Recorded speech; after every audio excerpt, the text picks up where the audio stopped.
Let's see here. So we're going to have a fireside chat with Mooly, who's the CEO of Certora. Who here has heard of Certora, just for some context?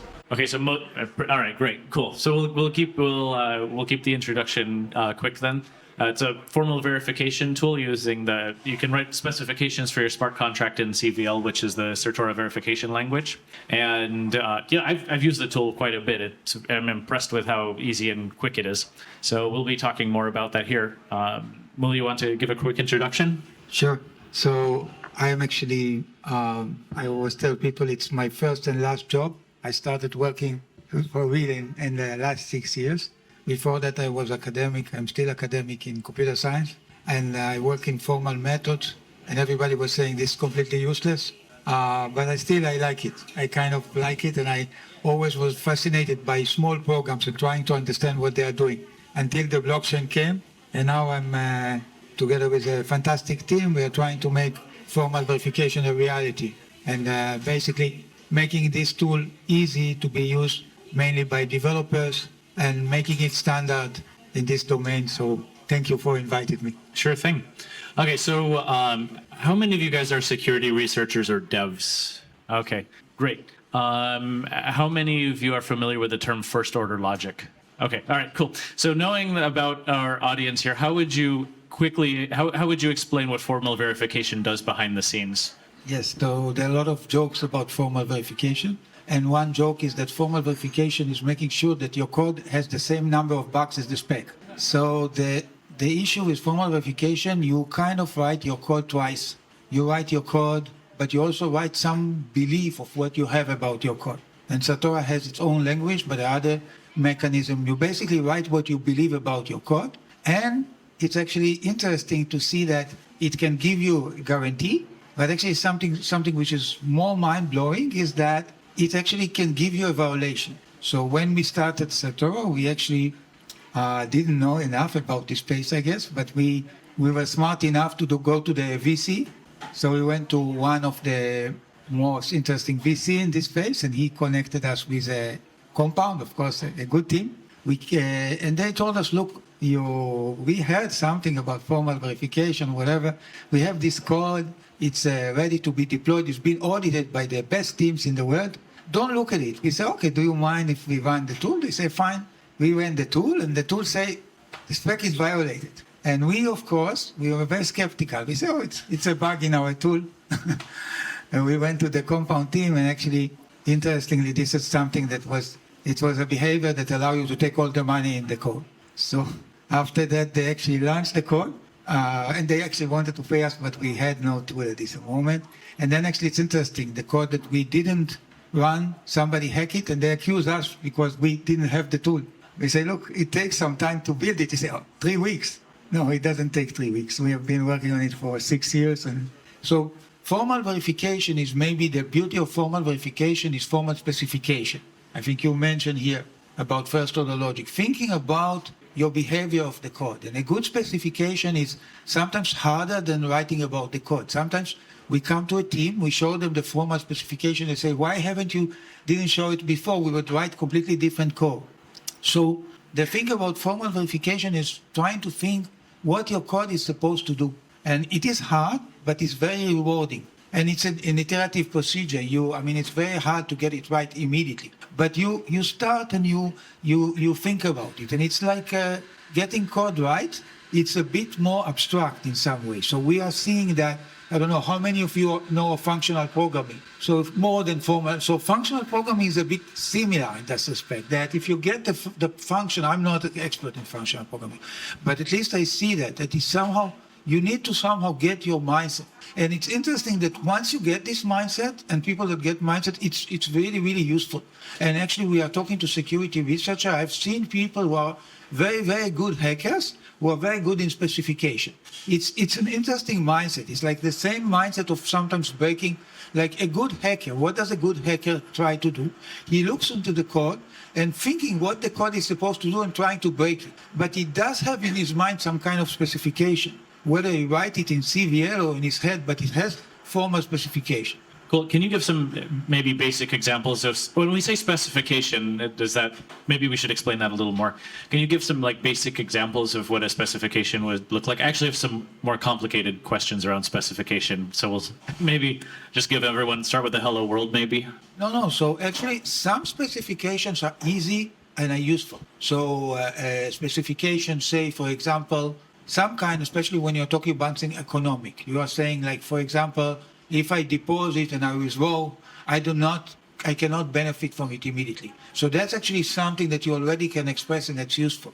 Another situation is that, for example, some kind of economic properties, like if you are doing deposit X and then you're doing deposit of $5 and then deposit of $10, it's like depositing $15. And actually, surprisingly, even with these kind of high-level properties, you get some. Then you, of course, go to the next level where you really understand what the protocol is doing. Like, for example, this is an AMM, and it's a constant pool, so you maintain the invariant that the multiplication is constant. So you need to have some kind of understanding of what the protocol does, and then express. I see. Okay, let's jump right to the hard one. Suppose I have two lists, and I'm trying to say that the second list is a permutation of the first list. How would we create a specification that says that? That's interesting because it's a hard problem, but I work on it. So one of the things I like as academic is, and I think it's maybe not the same as industry, is to go to the problem that people say it's hard and make them easy. So this, and as academic, it's a useful thing. And going against stream is lovely. At the beginning, people hate you, but then they love you.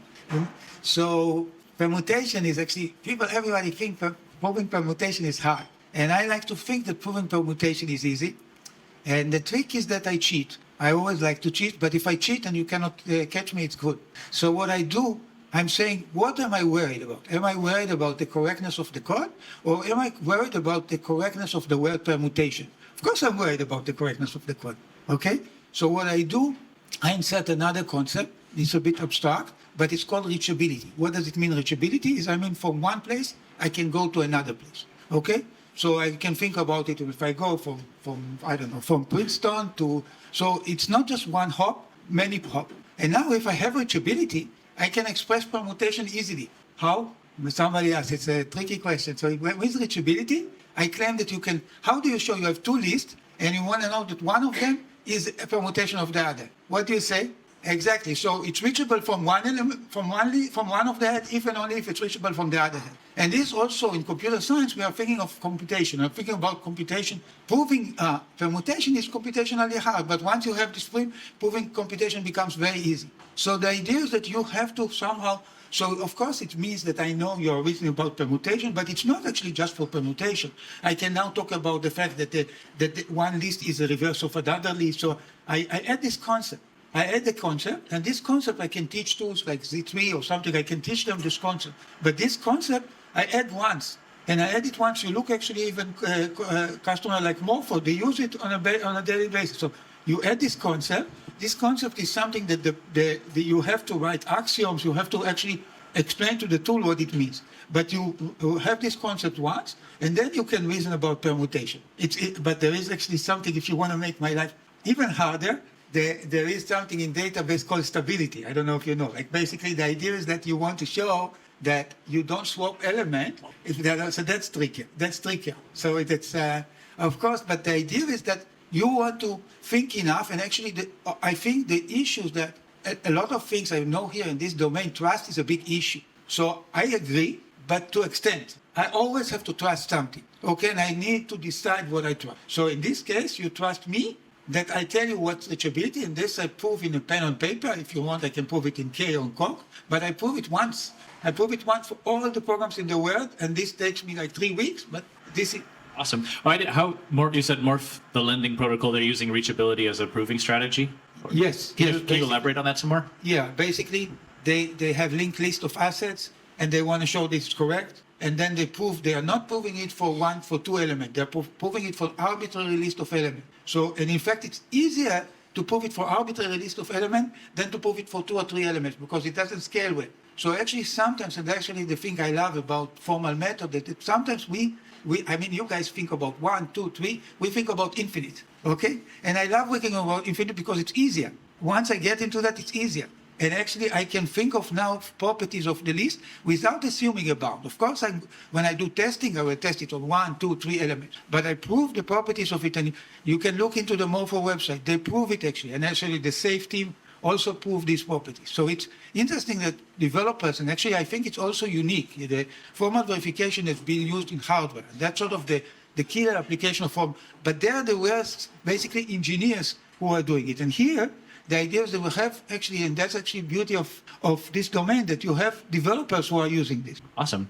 So where do you see formal verification fitting in the whole tool stack of safety? So we have unit tests, we have fuzzing, we have static analysis, mutation testing, things like that. I mean, where do you see it being useful? Like, what kind of bugs is it particularly suited for? Where are the other tools better than formal verification? If someone who's picking it up, where can they think about applying it and getting the highest return? So, for example, with unit tests, I typically think of it, this is just a sanity check, make sure that they actually fulfilled the logic. But if you can write a unit test, I also find, well, I can also easily write a formal verification spec for it too. But then there's some things that are not easy to unit test. But then also, like, if there's like non-linearities in the math, I know formal verification can have a problem. Can you elaborate more about what domains it works well on and which ones it doesn't? Yes, so this problem is tough. It's tough for us even. I think formal verification is hard. So first of all, there are some things which are hard to prove by formal verification. For example, price manipulation attack. So this is something which is more like quantitative. Price manipulation, you mean like the first deposit attack, that one? No, first deposit is easy, but something like the fact that somebody does front running for you, or something that is depends on the specific price, and you're saying if the price go up, the price go down. So that maybe could be hard with formal verification. Sorry, could you give an example of that?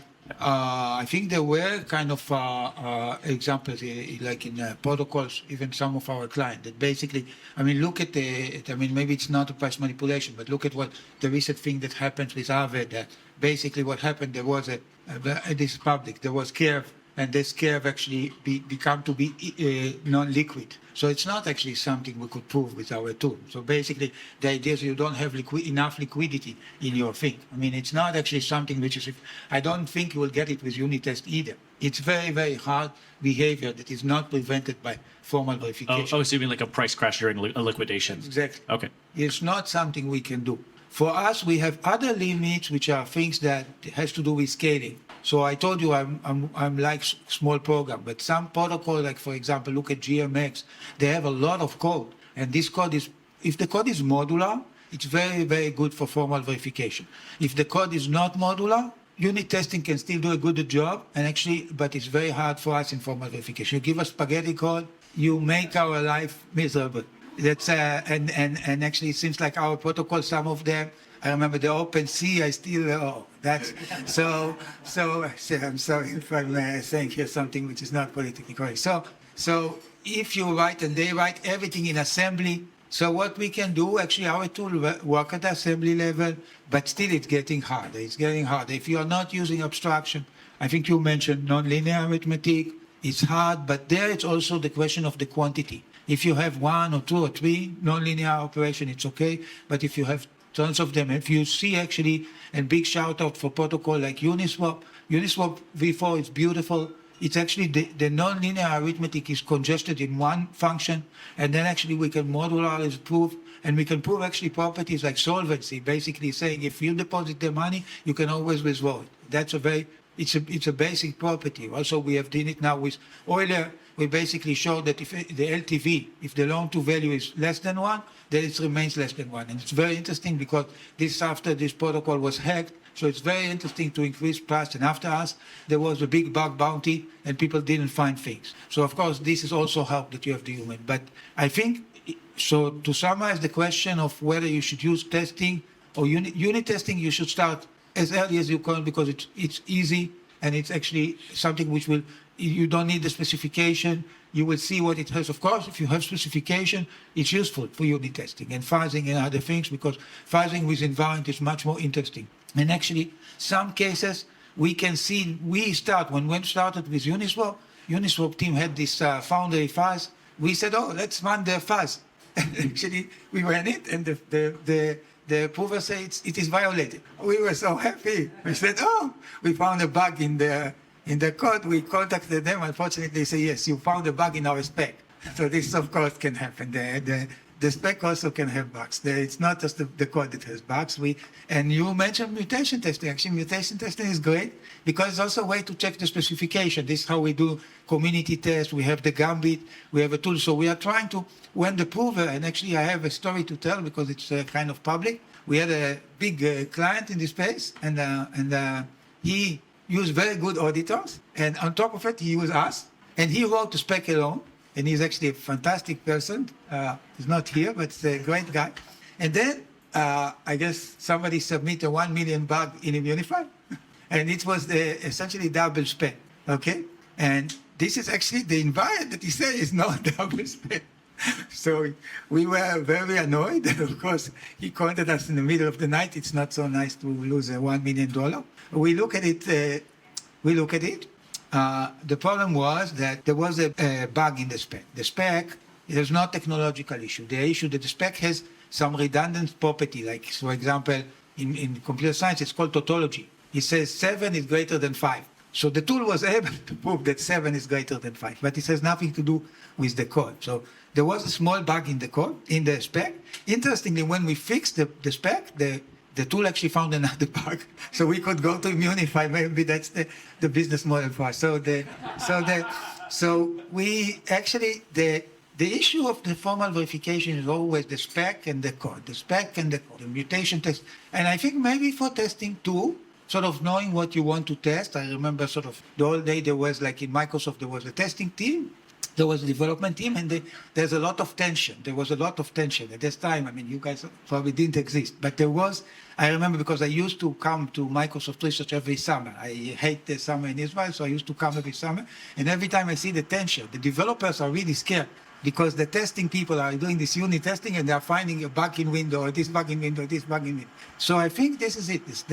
The specification is something, I know maybe it sounds like a buzzword, but and it could be a specification in English, but the specification is what derives the most interesting issue in many of the testing methods. I'm pretty sure it's true for fuzzing, even for unit testing. You need to know what you're expecting, of course. Well, how do you think a protocol can design before they even start writing code? How can they think about how it sounds like they should be writing specs before they start, but how can they go about designing it besides not using spaghetti code to make it more formally verifiable?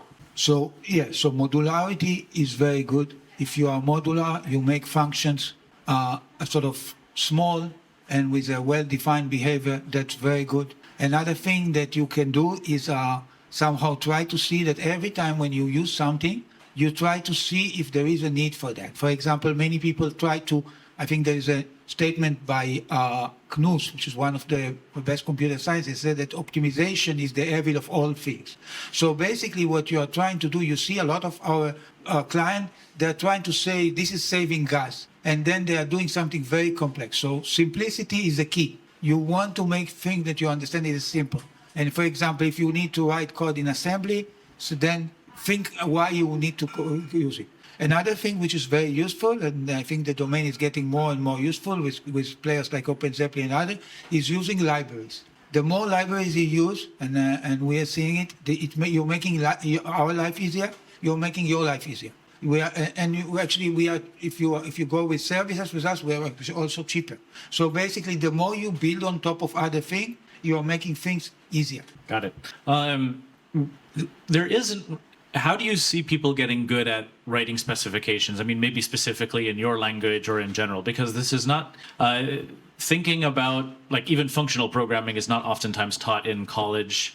And, you know, when someone's learning to be a developer, there aren't these YouTubers who are shilling like, you got to learn formal verification, you know, or you got to learn specifications or functional programming, like stuff that helps you think more declaratively or in terms of invariants. How do you think people nowadays how have you seen people go from not being familiar with it to becoming fluent in specification writing, thinking declaratively, and being able to use like CVL well? So of course it's not always easy. We are seeing actually surprisingly that some teams are doing it amazing, and there is a wrap-up time. But for example, maker team. We have been working with them for almost 4 years, and the team changed. So the team that we work, they are now at this point anonymous. We don't even know them, but they teach each other actually. And they teach each other, and the beauty of formal verification, it actually has a spectrum. So you can start with something which looks like unit test, and then you can do something like no reverting. So you are looking for some behavior that you care about. And I think the formal verification, formal specification is not like, when you learn in college, they tell you, oh, you have to say that's exactly right, and it does exactly. In the area of blockchain, in normal software, it's really hard to say the exact formal specification, unless you are talking about well-defined. So I see that actually that more people are getting, and of course there is a fear factor. So you have to go over the fear factor. I remember, for example, working with the safety. The beginning few weeks were tough, but then when they climbed, then it's interesting. They said, "Oh, we are doing fine, and we understand, and we are." I think also when you work with formal verification and formal specification, the beauty of it is that you need some level of paranoia. So what you need to do, you need to think all the time of what can go wrong in your program. And interestingly, so people when they use the tool, we have a lot of problems computationally, but people really like the fact that the tool verifies the property because they feel more contempt. But in fact, this is the wrong feeling. The good feeling that it breaks, okay?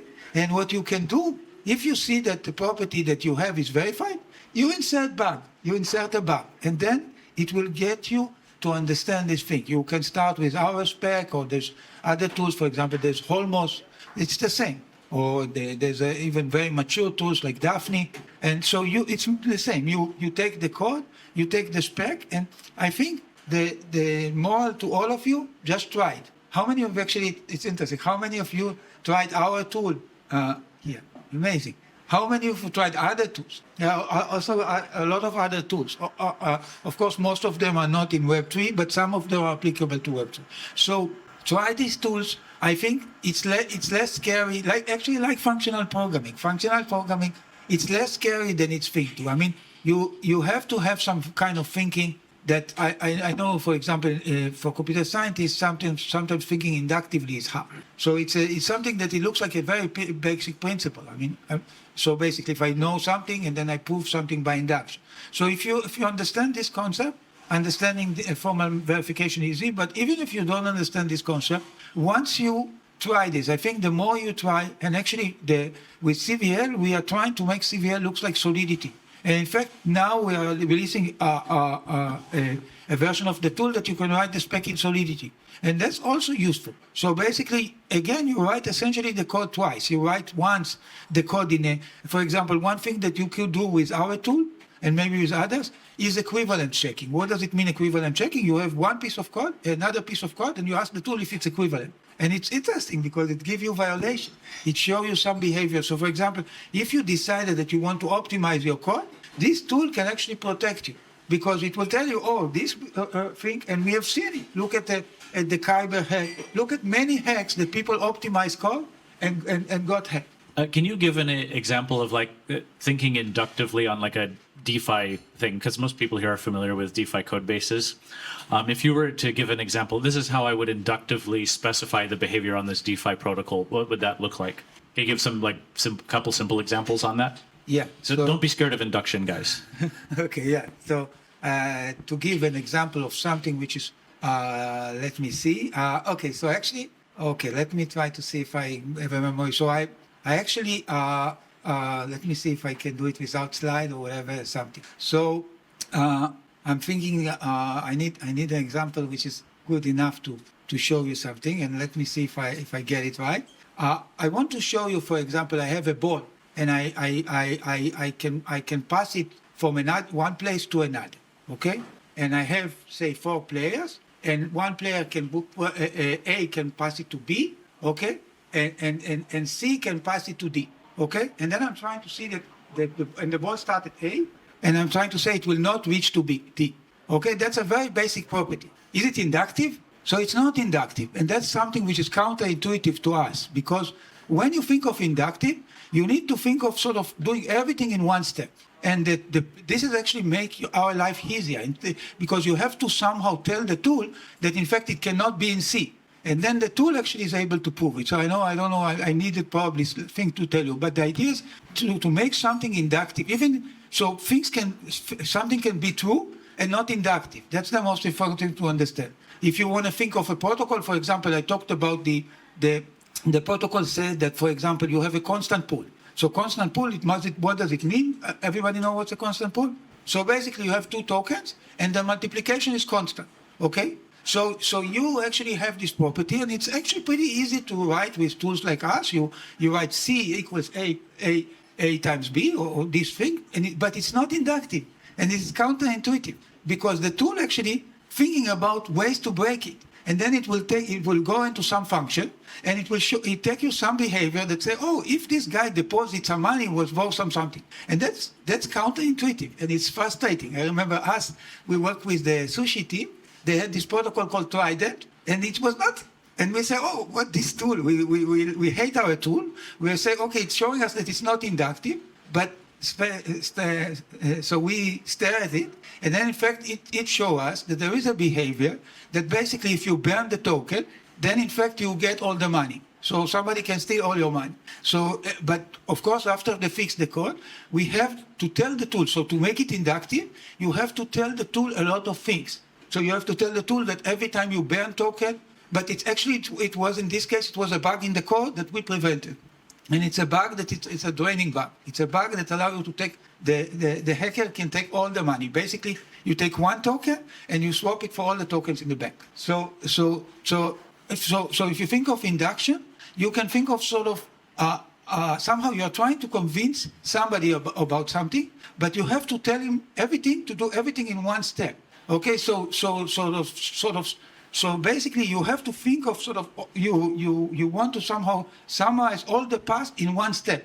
And sometimes it's confusing. Sometimes you have to tell the tool a lot of things. I'm not doing that, I'm not doing that, I'm not doing that. Because this tool is very evil. Okay, if there is a bad behavior, that's the beauty of formal verification as opposed to testing and what people do. So if there is an evil behavior, assuming there's no bug in our tool, it will find it. So you have to tell it, and it's sometimes annoying. I agree. And in computer science, there are people who try to infer inductive things. So they're trying to automatically come with it, and there are tools like this. But the idea is you have to think in a strong way enough, and you come with an argument for convincing the tool and you that the code is correct. I see. What sometimes formal verification can have a reputation. Oh, it takes a long time for the tool to discover the proof. What's the longest you've ran the Certora for it, and then was able to prove or find a bug, and how long on average do people have to run the tool for?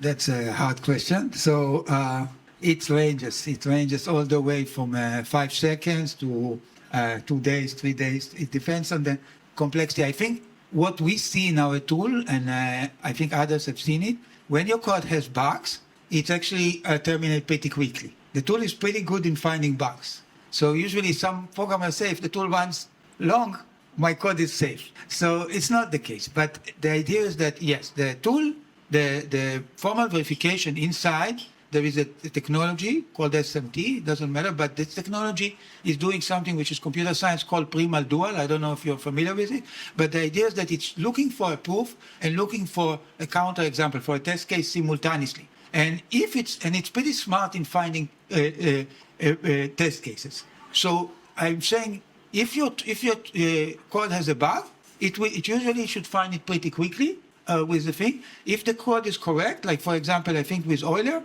I think it took something like 4 hours from the cloud to prove the correctness. So it could take long. There are other tools which are more interactive that are shorter, but then the idea is that the programmer has to work hard. I see. How do you recommend someone go through a journey of learning formal verification? Because you do what you would do with unit tests, then move on to harder things like induction. How would you arrange the topics in terms of, I think it's easiest to start here, and then this will be a little harder in this, and then so forth and so on? If like a roadmap, that's what we would call it. What would you give as a roadmap for learning formal verification with your tool? Yeah, so I think start with unit test. It's a great idea. After that, generalize a little bit. Like, for example, you have a function, you're calling it with 2 arguments.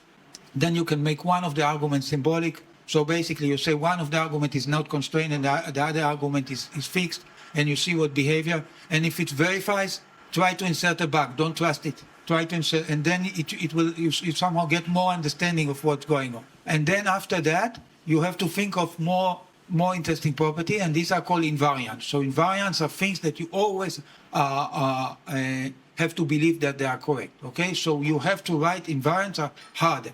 You have to think what are the properties that, if this is the case, for example, I always have sufficient funding to cover the loan. So this is a property that you want to find. And this is harder than you have to write it. And this is the next level. You write it, and then the third level. This is probably the most interesting.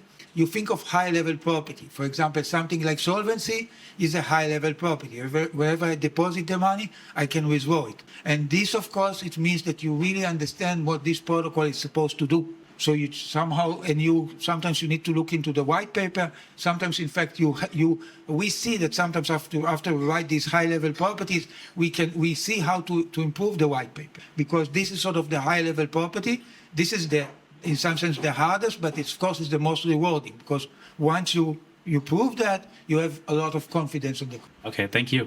So recently we had these large language models that came out, and now people who can't code can at least create something. Do you think that could enable people to, so for people who already know how to code but have trouble thinking inductively or functionally or declaratively or writing specifications, do you think a large language model can help people with that right now, or is there still not enough training data out there? What do you think? Personally, I didn't invest enough time. Actually, one of the things which was interesting in DSS, somebody came to me and he said he came all the way to this conference and he's doing LLM learning specification in Certora. So I think it's the more we go, it can go this way. It also depends on the domain. Like you're looking on the lending protocol, so we have more understanding. You're right. The LLM usually built on a lot of data, but LLM are getting better, and people are writing specification. And I have seen people even doing something else, which is kind of weird.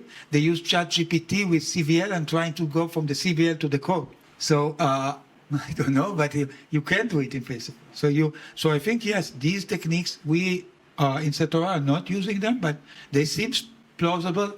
Of course, the question is, how will it identify this really, really crisp high-level property? But for example, adapting a property once the code changes. You have a changed code. For example, CVL for good or for bad, it's tied to Solidity. So if you change the interface, it's a bit hard. But this is a case that maybe this is a technical thing, but maybe this is a case that these tools can learn. You guys have started to, hopefully this isn't too public, but you've started to do some work with Solana, right? Correct. Okay. Can you share some thoughts about that in general? Like how you, what was it like writing something for a much more complicated virtual machine? Whatever you're comfortable sharing, I'm curious. No, it's fine. I think it's fine. So it's actually pretty interesting because we started working on Solana and we also work with, so we went into Rust and we started working Solana and also working with Stellar, which is another Rust base. And we always, and that's probably my problem, I always think that things are easy until they become hard. So we thought that this would be easier in some sense because our thinking was, look, we actually, I don't know if you know, when we started Certora, the Solidity compiler was not in great shape. This was great for us because we can use our tool to find many bugs and get recognition. But it's improved over the time. So I think when we came to Rust and Solana, we thought it will be easier. So the issue with Rust is that, or actually Rust and Solana, is that a lot of the code that we have to verify, it's part of the system. So in the Solidity, for good and for bad, the EVM actually defines all the properties. So once we know how to model the EVM, we are good. In the Solana, it's very complex, and it's very complex for many people, including us. What we are seeing, and actually this is interesting, that and this is a sample, maybe Dan can say, but from what we see, people are receptive. People are receptive. So I think it's hard for everybody, including us. But we are seeing that people are receptive. So what we ended up doing in Solana at the moment, we are proving simple properties, but we were able to look into the SPL token. So SPL token is like ERC, but it's way more complex. It's way more complex. It says zero knowledge. It says everything. The idea is that this is almost something that you don't actually need to write code. And it was interesting. we came to the play very late. We didn't do audit. We essentially wrote spec. And interestingly, with the tool, we were able to find bugs after actually the top auditors. Oh, with ZK. So you mean like token 2022? Yeah. Okay. Yeah, that has some ZK. Wow. You can formally verify some ZK also? No. We didn't verify the ZK. Another thing, like the reachability, we cheated. Essentially, what we did is that we took the ZK code, and we essentially converted was something else, which is we call finite state automata. We essentially only reason about the calling sequences. And in fact, we found bug in the calling sequences. So we are not always verifying the exact thing. We have to do some abstraction, and there we are doing some abstraction also about numeric. Numeric in Rust is pretty complex. So we are essentially kind of, I don't know how you say, but trying to go between the line and try to understand and provide something which integrates into the CI so people can change code and check them. And I think it is complementary to unit test and others. We are able to get more assurance for correctness. I think also we see that Rust is growing, so it's very interesting for us in the domain. We are also seeing that some things in like the Rust thinking, and that's something that wasn't clear to me. It's not exactly the same as the Solidity, so that creates different challenges, thinking about contract, how they interact with each other. So this is tricky. All right, spicy question. When would fuzzing be better than formal verification? When would fuzzing be better than formal verification? So, but so you have to define what is better. You mean more likely to find a bug, I guess. Sorry? Circumstances where it's more likely to find a bug. Like what domain of bugs? Yeah. You could say none. That's a valid answer. No. So I think probably, I'm guessing, also it probably depends on the existing tool that you are using. But for our tool, definitely the case if you have spaghetti code and many function calling each other, and also it also depends on the time, like how much engineering time you are willing to spend. Like you now say, okay, this is my 2 weeks of budget. I have to use Foundry to find the bug, and what I want to do. So it is the case. Of course, we internally use fuzzing. I see. So if there's not much time to come up with a specification, then... Exactly. I see. I think it's very clear in this case. Do whatever you can, right? And fuzzing is very useful, especially when you have some kind of interaction issues and just finding surprising behavior without the specification. Okay, let's ask the reverse question. When's formal verification better than fuzzing? Interestingly, so actually this is good. First, when the specification is clear, and when the specification, like you have, and we have seen it in compound, when you have a clear invariant and you have many behaviors of the code. So you have a clear invariant, but there is a lot of behaviors, and many of them are somehow, of course, what people do, we have seen it with our competitors that try to compare to us. They take the output of our tool and then they run it through the fuzzer. Yes, that's always possible. But the idea is that if the behavior is something, for example, we have seen bugs in the crypto that happens in very huge number, and happens in a very huge number, like this bug that I told you about the sushi. It's a very interesting bug because in fact you have to have so much money to do it. So this is a case that it's, of course, if I tell you ahead of time that this is the case, you'll do it. So I'm saying that actually formal verification is very good in finding surprising bugs, okay? And finding, and of course testing also could find surprising bugs. But if you have a bug which is very, very rare, but still it's the case that there is a clear specification for it, then modulo, this is actually the case that formal verification really shines. And it actually doesn't need to, like we have recently worked on with Lido, it's actually public now on the design. And we use TLA, we use another system. But if you have a clear specification, you can find many interesting sort of corner cases with formal verification, and it will be very hard to do it with fuzzing or testing unless you know ahead of time this behavior. So if someone wants to work in the industry of formal verification, what kind of background or preparation do they need? It's interesting because used to be the case that everybody say you need to have a PhD in this space. I really don't think it's the case. There are actually two interesting tools in this space. One of them is called Z3. How many of you know Z3? Okay, so Z3 is an SMT solver. Actually, and there is another SMT solver which is equally good, less known, called Yikes. I don't know if you know it. And there is another tool called, what is the name of Lean? How many of you know Lean? So what's the thing which is common to all these three tools? Sorry? All the tools here in the space, excluding Certora, but this will be fixed. But so what's the common things of all these three tools? You're able to. No, go for it. All right. Anyone want to, before I possibly say the wrong answer? Well, you can have a find satisfiable, but you can prove that a certain thing has a formula is satisfiable or not. No, but there are other tools like this. But there's something very unique for these three examples. It's unfair because I'm using some knowledge, so it's unfair. So basically, but it's related to your question. So what's unique is this case that there is one guy who built it. His name is Leonardo de Moura, and he has no PhD, and he's totally amazing. I mean, he's just came from Brazil, and so this is a moral. I think, of course, I wouldn't say he's completely stupid, but so I think you need to have. It's a tough problem, and it's a tough problem engineering-wise. Tools like Z3 is very, very smart in engineering. Yikes! So I think the answer is that it is a difficult domain because you have to. Especially when you work in formal verification, you have to somehow have some kind of understanding of many things. But I think we see bright people with come for nothing. So I think the Leonardo is a very good example.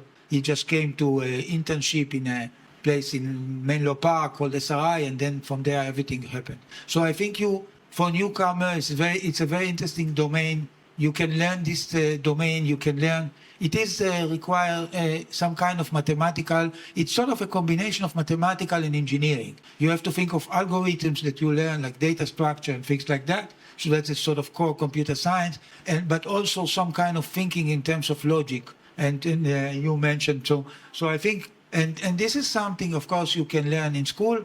But you see here that a lot of people, there are even autodidact people that, of course, Vitalik, but a lot of people who actually taught themselves formal verification and many other. Oh, I was expecting you to say PhD. Okay. The PhD answer is sort of things that people say to protect the field and protect themselves. I'm old enough, so I don't feel it's a problem at this point. So, yeah. Okay, last question. Where do you see, well, maybe two more. Where do you see formal verification in 5 years, specifically in our field? What do you think it will be like? So my dream is that every Solidity developer will use formal verification. And I think it is doable, first of all, because there are not that many Solidity developers.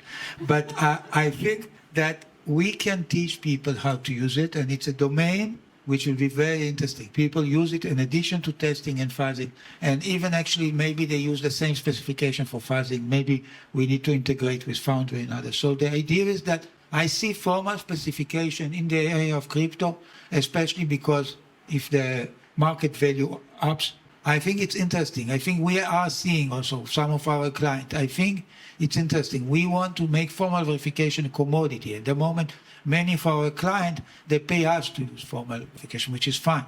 But I think in 5 years, I hope it's not going to be the case. I hope it's the case that many, many people will do it alone, and we do it as early as possible. We do it so that when they are playing with their code, they will just write the spec. And it will check it, and they'll get the spec wrong, they'll get the code wrong, but you start early. And you start early, and you start thinking about it early, and it's a commodity. You learn it. So that's the hope. Actually, less than 5 years, hopefully. But yes, definitely in 5 years. I see at the moment most programmers, from what I know, not using formal specification. Even we see in study even for about fuzzing, which is supposed to be easier. We see that a lot of people are not comfortable writing invariant. So I think I see the area of people writing invariant becoming common. Okay. Any questions from the audience? If I understood correctly, you have two types of security researchers at Certora. One of them is are using the tool a lot, and the other type is more like manual review. So I was interested, how do you run audits at Certora? Is it like a team of 2 people more? Are you only using the tool? Are you doing manual review on top of the tool? How are you doing audits, basically? Yes, so the answer is that when we started the company, we were sort of doing only using the tool, because we're too close. So at the moment, we offer 2 services. You can have normal audit, where we have two security researchers looking into your code. They may or may not use the formal verification, but the main idea is to use the tool. And there is the formal verification researcher that you can use either without them or with them, and they write spec. And with this spec, they prove properties and they can also find bugs. So, for example, when we work with the Uniswap team, there are team here, so there were team trying to find bugs without the tool, and there are team finding, and usually we find out that for security research, like other players, you need two people, because it's the thing. And for formal verification, it's something that you can potentially do alone, because you are essentially like coding. Writing the spec, in some sense, it's similar to writing code. You ended up writing the spec, and then you run the tool and see what it behaves. So it's two complementary. And from a service perspective, we give people service to do formal verification. We give service to do audit. Audit makes sense before the code is deployed. Formal verification, for example, with the Solana Foundation, we do also sometimes formal verification after the code is deployed, because it increases your confidence. So from a client perspective, formal verification you can do, for example, you wait until it has sufficient TVL. And you're saying, at this point, I want to have this extra mile to guarantee correctness. Of course, we prefer them to go early, but it's the question also of a budget. So we do both, either together or separately, and I think they're very complementary. We are seeing cases that we have very good security researcher, and then the two find bugs after them. And we are seeing the opposite. The formal verification people are proving the property, but they're not proving the right property. For example, they're proving a unit test property. So then the value of formal verification is essentially like a unit test. So we see this as a complementary thing. I think when we started this, I remember we wanted to raise funding, and the first thing that people were telling me, when are you going to get rid of the auditor? I said, never. They said, oh, it's not a good idea. So I think I see the need for people. I see the need for people. I think there's always going to be a need for some people, and I think people who are looking without the tool, they have some advantage. They sometimes think of behavior that we don't think in the tool. For example, we have here Ofek, actually, who was working on one of our clients, and this interact with the beacon chain or something. That's not something that we can even model in our language, but he found a very tricky behavior. So this is a case that a human, especially if it's something which is not in the code, it's something that is very, very hard to think, but a human can think out of the box and say, here is the behavior that you see this. And this is something will be very hard for us to specify or to verify. You said that everything is starting with assumption about how the code should work, but what if you start with wrong assumption? Yes, that's a good question. So, in a formal method, usually the way you think about it is that if you start with the wrong assumption, you can actually check your assumption. So what happened? For example, I'm calling your function, and then I'm assuming that your function is behave certain behavior. But then when I check your function, I check the assumption. So the idea is that, of course, if you don't show me all the code, I can be in trouble. But if I have all the code, then in fact I can use modularity. So the idea is that at the end, I'll catch you. Okay, so I'll catch you about the assumption. And we do have, if you see on our tool, there are tools like the sanity check. So we are doing a work to try to protect you. We are trying to see some things, because we know that people make mistakes in the spec. So we are trying to protect you. For example, I talked to you about this behavior called tautology. Now we are checking it. We are checking that if your specification is held in a what's called vacuous, empty way, we are checking it. So we are trying to help you. But of course, again, you can always fool the tool and prove something which is, for example, something which is not interesting or not related to the code, if you are smart enough. But this is just, but again, I think the big value from the tool is the bug that you find. So, for example, suppose I make a certain assumption, and I find bug after this assumption, under this assumption. So it means that you definitely have this bug. Go for it. Hey, hello. So I'm working at a protocol called Crew Exchange. We have an order book on Monad. So we are still on the fence about doing formal verification. So how do I convince my CTO to do it? What do I tell him? I think you show him the report that we have, and you show him the bugs that were prevented, and that's the biggest value. You show the bugs that were prevented, and also you show the property that the value of formal verification is the ability to get some guarantee about your code.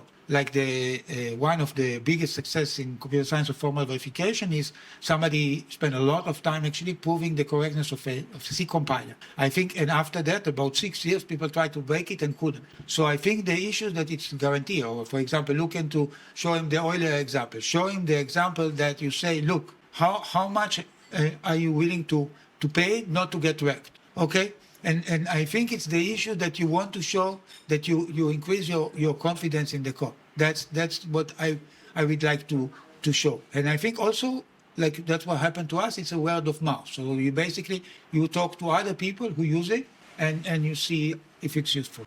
All right. Any closing? We have to move on to the next talk. So any closing thoughts from you, Mooly? Any closing thoughts? So again, maybe this is more a question to you or to us all as a community. I see us sort of the ability to work more together. I think actually you mentioned the security research and formal verification. Ideally, I like it to be the same job. It's just very hard, and some people are strong in others. But I think as a community, it's very good for us to think of learning from each other. We are trying in Certora that the security researcher teach the formal verification people and vice versa. But I think it's a way that we can, the community is very strong, but still, the more we work together, the better. And thank you for coming. All right.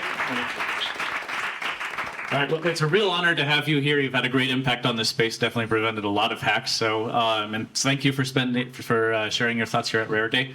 The team wanted to give you some Ceylon tea. So, from